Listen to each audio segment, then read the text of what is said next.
PM Modi कल कुशीनगर अंतर्राष्ट्रीय airport का लोकार्पण करेंगे। श्रीलंका के राष्ट्रपति गोटबाया राजपक्षे के विमान की लैंडिंग और साथ ही टेक ऑफ होगा।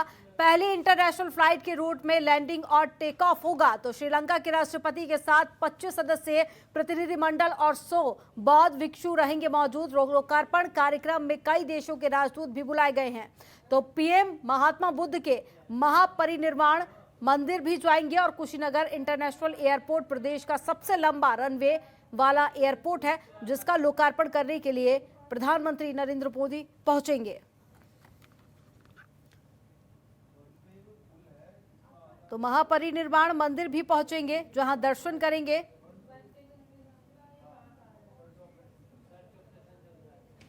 और इसी पर ज्यादा जानकारी के लिए संवाददाता अवनीश लाइव जुड़ गए हैं।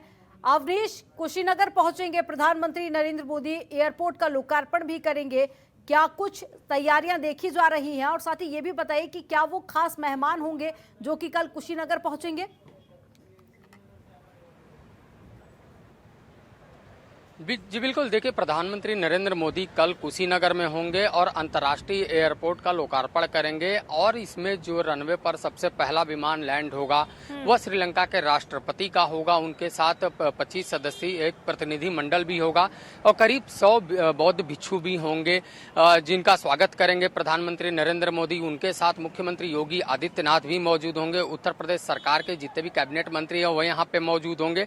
और इन सबको लेकर तैयारियां फिलहाल शुरू हो चुकी है। तो कई खास बातें हैं इस अंतर्राष्ट्रीय एयरपोर्ट को कि, और खासतौर से अगर देखा जाए तो निवेश के मामले में और विकास के मामले में अगर पूर्वी जो उत्तर प्रदेश है उसके लिए काफी कारगर मददगार साबित होगा। तो आपको एक तस्वीर भी दिखाते हैं। यहाँ पे तैयारियां लगभग पूरी हो चुकी हैं और ये महापरिनिर्वाण स्थल है जहाँ पे प्रधानमंत्री नरेंद्र मोदी आएंगे, पूजा अर्चन करेंगे। उनके साथ श्रीलंका के राष्ट्रपति भी वहाँ पे मौजूद होंगे। उनके साथ जो प्रतिनिधि मंडल आएगा वो भी मौजूद होगा। तो एसपीजी की टीम पहले ही यहाँ पे पहुंच चुकी है। तमाम जो सुरक्षा एजेंसियां हैं वो पहुंच चुकी हैं और यहाँ पे सभी की तलाशी ली जा रही है। उसके बाद किसी को अंदर जाने दिया जा रहा है। तो जितने भी सुरक्षा कर्मी हैं, जितने भी बड़े अधिकारी हैं वो पहुंच रहे हैं, यहाँ पे जायजा ले रहे हैं। और प्रधानमंत्री की फ्लीट किस तरीके से आएगी उस फ्लीट का रिहर्सल भी किया जा रहा है। तो यानी पूरी एक पुख्ता तैयारी है, क्योंकि अगर देखा जाए तो उत्तर प्रदेश के नजरिए से बहुत ही बड़ा आयोजन है। क्योंकि लगातार मुख्यमंत्री योगी आदित्यनाथ उत्तर प्रदेश में निवेश का माहौल बनाने में लगे हुए हैं। ऐसे में उन्होंने पहले ही साफ किया था कि रोड कनेक्टिविटी, एयर कनेक्टिविटी को जितना भी बेहतर बनाया जाएगा उससे रोजगार की भी संभावनाएं बनेंगी, पर्यटन विकास की भी संभावनाएं बनेंगी, निवेश का भी माहौल बनेगा और तमाम जो औद्योगिक क्षेत्र के लोग हैं वो यहाँ पे आएंगे, निवेश करेंगे, जिसका फायदा सीधे उत्तर प्रदेश को होगा। तो इसी को लेकर पूरी तैयारी हो चुकी थी और कुशीनगर अंतर्राष्ट्रीय एयरपोर्ट कहीं न कहीं एक बड़ा भागीदार बनेगा उत्तर प्रदेश के विकास में और साफ तौर पे ये तय करेगा कि किस तरीके से पूर्वी उत्तर प्रदेश में तमाम जो विकास होंगे वो कितना आगे बढ़ पाएगा। हालांकि कुशीनगर का जो एयरपोर्ट बनाया गया है वो उत्तर प्रदेश के सबसे बड़ा रनवे वाला एयरपोर्ट है। 3.2 किलोमीटर का रनवे है, ये 300 मीटर चौड़ा है ये रनवे।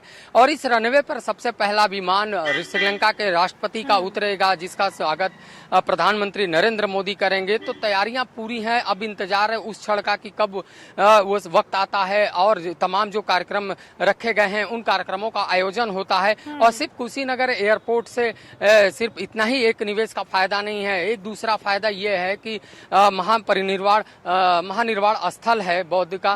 तो ऐसे में तमाम जो दक्षिण एशियाई देश के लोग हैं, तमाम जो बौद्ध को मानने वाले हैं वो यहाँ पे आते हैं। तो उनको पहले आने में काफी दिक्कतों का सामना करना पड़ता था। उनके लिए रोड कनेक्टिविटी अच्छी नहीं थी, एयर कनेक्टिविटी अच्छी नहीं थी। और कुशीनगर अंतर्राष्ट्रीय एयरपोर्ट से सीधे सीधे अगर बात करें तो थाईलैंड हो या जापान हो, श्रीलंका हो, जो भी दक्षिण एशियाई जो देश हैं वो सीधे सीधे यहाँ पे आ सकते हैं और उनको कम समय में यहाँ पे तमाम जो बौद्ध के स्थल है वो घूमेंगे। अगर वो आते हैं तो स्वाभाविक है कि एक संभावना जताई गई है कि करीब 20% पर्यटन की जो संभावना है वो और बढ़ जाएगी और कुशीनगर और आसपास के क्षेत्र के लोगों को रोजगार की संभावनाएं होंगी।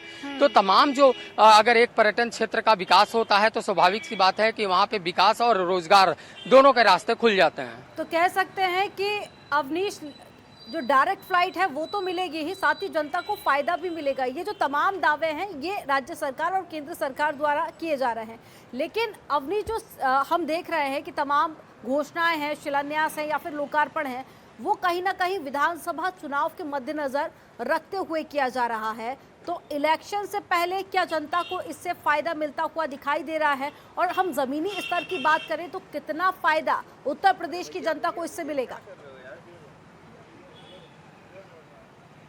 जी बिल्कुल, देखिए ये पहले से तय था, क्योंकि ये एयरपोर्ट का जो पूरा शिलान्यास हुआ उसके बाद अगर बात करें तो जो एमओयू साइन हुआ था वह अभी का नहीं है, वो पहले का है। हालांकि इसका जो काम है उसमें उत्तर प्रदेश सरकार ने तेजी दिखाई और वो काम पूरा हो चुका है। तो ऐसे में विधानसभा चुनाव से पहले कुशीनगर की जनता को, चाहे पूर्वी उत्तर प्रदेश की जनता को एक बड़ी सौगात देने की पूरी तैयारी थी, और इसी को लेकर इस बड़े कार्यक्रम में खुद प्रधानमंत्री नरेंद्र मोदी आ रहे हैं, क्योंकि उनका एक सपना था कि कुशीनगर में एक अंतर्राष्ट्रीय एयरपोर्ट हो जिससे उत्तर प्रदेश में निवेश की संभावनाएं और बढ़ें।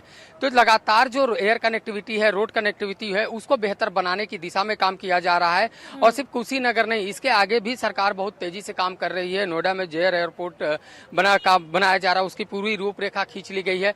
तो एक बड़ी सौगात देने की तैयारी है कि किसी भी तरीके से जो एक मॉडल पेश किया जाता था गुजरात का, महाराष्ट्र का, वो मॉडल उत्तर प्रदेश के रूप में भी पेश किया जा सके, और उसी को लेकर ये पूरी तैयारियां थी।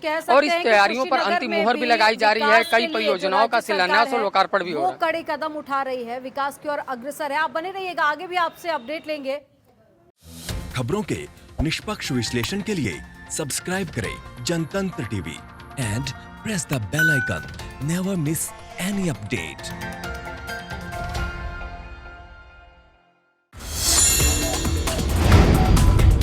Download the Janatantra TV app, available on Google Play and App Store. Download it now.